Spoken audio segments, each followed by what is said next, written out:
Thank you for joining us. I'm Pat Paris. Governor Doug Ducey says he's committing to more state government jobs for military veterans.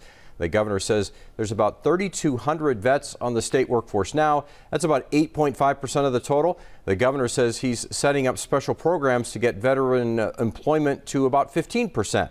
Mike Ramsey works for the Federal Veterans Affairs, helping vets find jobs as they leave the service. He says commitments like the governor's should help more vets make it to the job interview stage.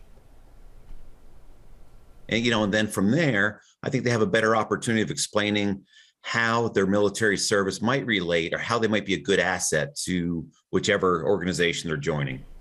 Ramsey says often veterans don't realize how their military skills translate into valuable qualities for a civilian employer.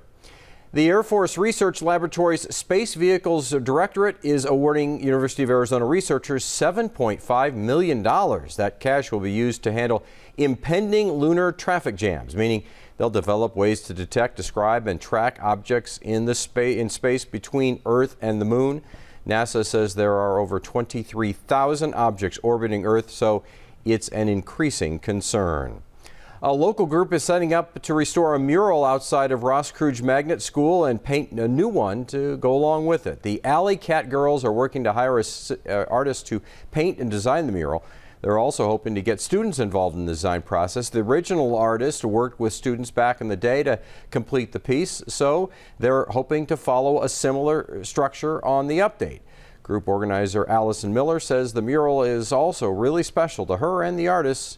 She could see the mural when she was a Tucson High student in the 90s, and some of the artists went to the middle school at Roscrooge.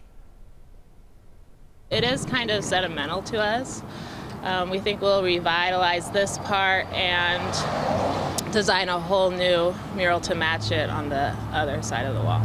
Well, they're just getting started, but their goal is to raise $7,000 to buy supplies and hire artists. So far, they've raised about $2,000.